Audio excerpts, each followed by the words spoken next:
Assalamualaikum warahmatullahi wabarakatuh. Kenalkan, saya Anastasia Nurhanisa dengan 1202023 dari Program Studi Perencanaan Wilayah dan Kota Angkatan 2000. Adapun video ini dibuat untuk memenuhi tugas mata kuliah Perencanaan Wilayah yang diampu oleh Bapak Asirin STMT.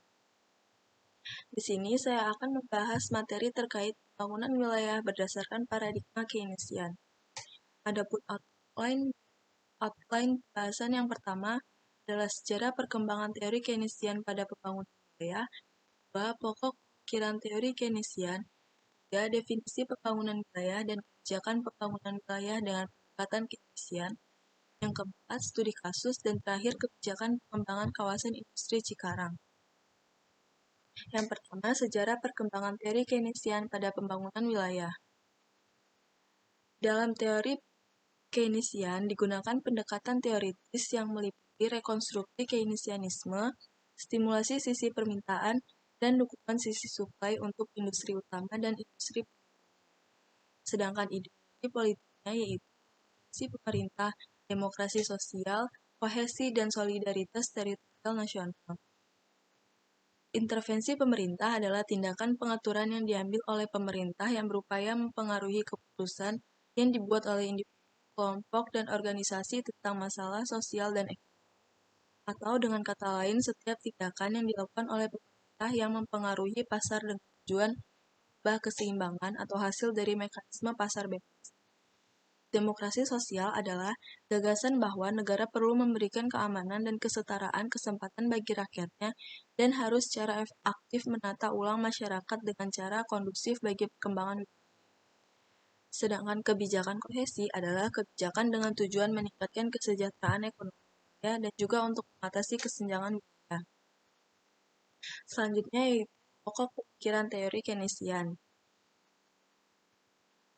Teori Keynesian dalam pembangunan wilayah antara lain teori basis ekspor, teori sirkular dan kausal kumulatif, teori kutub pertumbuhan, dan teori inti pemikiran.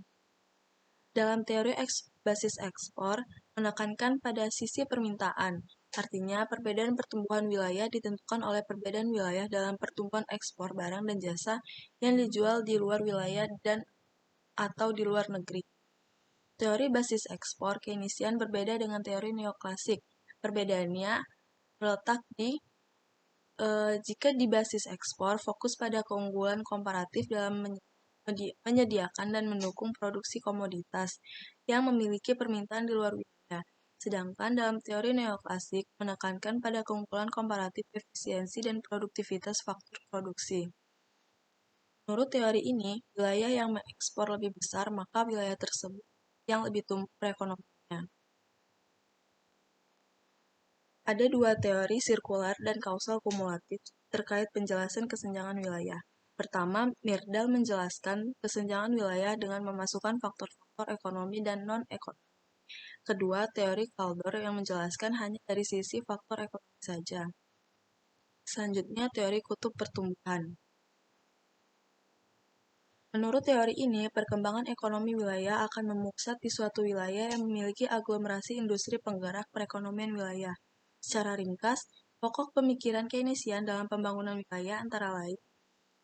Yang pertama, teori Keynesian menjelaskan alasan mengapa kesenjangan pertumbuhan wilayah tetap terjadi. Yang kedua, model Keynesian berfokus pada peran permintaan daripada penawaran dalam menjelaskan pertumbuhan suatu wilayah. Yang ketiga, pasar bebas dilihat sebagai sesuatu yang berpotensi meningkatkan kesenjangan daripada mengurangi kesenjangan ekonomi sosial antar wilayah. Yang terakhir, aglomerasi industri yang mengarah pada konsentrasi kumulatif modal, tenaga kerja, dan output wilayah tertentu. Selanjutnya, materi terkait dengan definisi pembangunan wilayah dan kebijakan pembangunan wilayah dengan pendekatan Keynesian. Teori ini secara umum mendefinisikan pembangunan wilayah adalah upaya yang memerlukan intervensi pemerintah dalam rangka mengurangi kesenjangan atau dalam rangka mencapai pembangunan antar wilayah yang seimbang. Adapun kebijakan pembangunan wilayah untuk mengatasi kesenjangan antar wilayah menurut teori Keynesian antara lain, bantuan wilayah adalah uang yang diberikan oleh pemerintah untuk membantu wilayah yang mengalami masalah ekonomi dengan kedua wilayah yang memiliki standar hidup yang rendah dan kawasan tertentu yang perlu dibangun yang memerlukan bantuan. Selanjutnya, bantuan subsidi dan tenaga kerja adalah bantuan finansial yang diberikan kepada perusahaan-perusahaan jika perusahaan menetap di wilayah yang tidak unggul atau yang mengalami permasalahan ekonomi. Kemudian, desentralisasi kewenangan. Yang keempat, pengendalian pembangunan industri, yang mana kebijakan industri adalah segala jenis intervensi selektif atau kebijakan pemerintah yang berupaya mengubah struktur produksi ke sektor yang diharapkan menawarkan prospek yang lebih baik. Yang kelima, investasi infrastruktur dan perencanaan spasial, nasionalisasi industri, pengelolaan kota dan pembangunan kota baru, hubungan industri ekspor, inovasi kelembagaan perekonomian, dan pembangunan kawasan industri. Selanjutnya terkait dengan studi kasus. Adapun studi kasus yang diambil terdapat di Provinsi Jawa Timur.